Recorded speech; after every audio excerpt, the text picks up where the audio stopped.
स्वभावचिन्मयानन्दं कृपापूर्णं जगत्पतिं हरिषड्वर्गजेतारं नित्यानन्दगुरुं भजे स्वभावचिन्मयानन्दम्।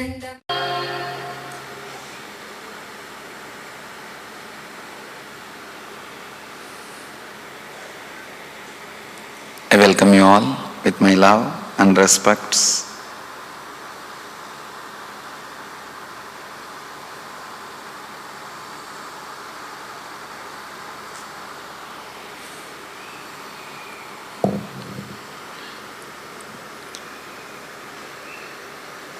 Nitya Dhyan.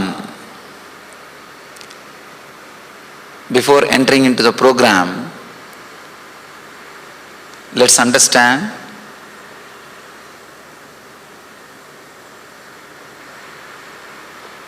the concept or the truth behind this word, Nitya Dhyan.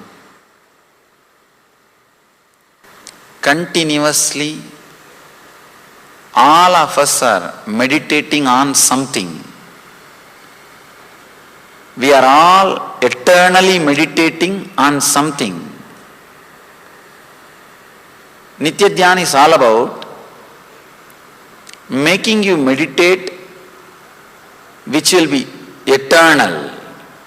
Instead of meditating on different things eternally, meditating eternally which will be eternal. We are continuously meditating on so many different things. Our whole life is meditation. Unless you meditate on some object, unless you are occupied about something, you will not be able to proceed. You will not be able to move further. Your very life, still you are breathing, still you are aware, still you are conscious, proves you are meditating. Instead of meditating on various other things, meditating on the eternal thing which stays continuously inside us.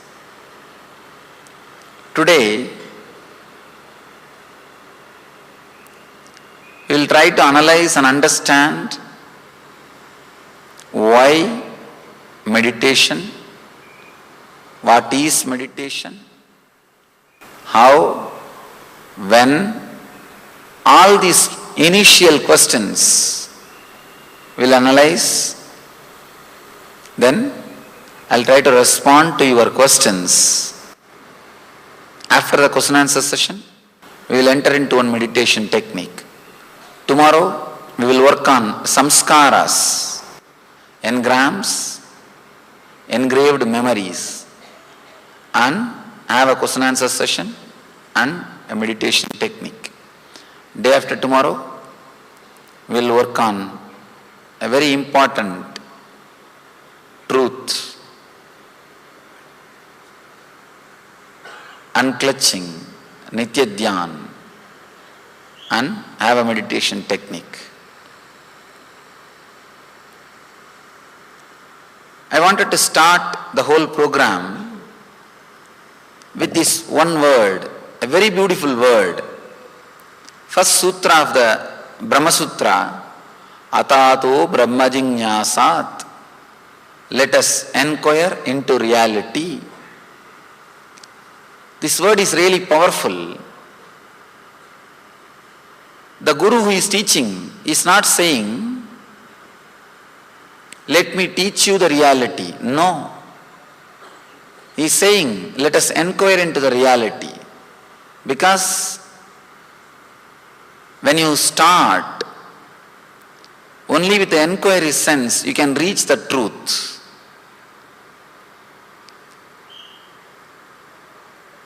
The moment teacher says, let me teach you the reality, disciple will have a lot of problem.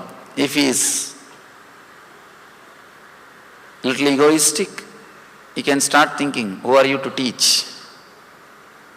Second thing, if he is humble, again there will be problem. You may teach, but I may not understand what to do. Whether he is inferiority complex based or superiority complex based, naturally there will be confusion, there will be problem. This word is a beautiful word. Let us inquire into the reality. Same way, I am starting in that same mood, with that same attitude. Let us inquire into the truth about meditation. Let us inquire into the reality, because many times, if the teaching starts with the mood of inquiring, with the mood of seeking, even the teacher will find so many new things. Learning never ends. Teaching also can be a beautiful tool to learn.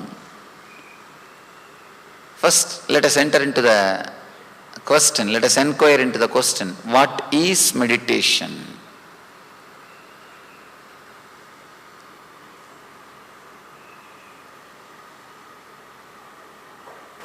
I think the question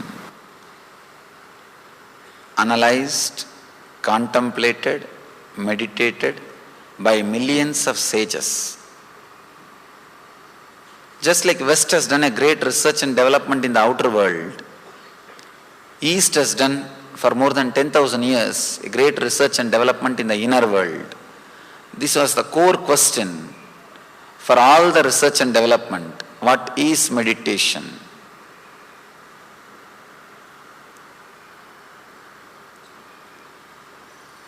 If I were to put it in one line, what is meditation?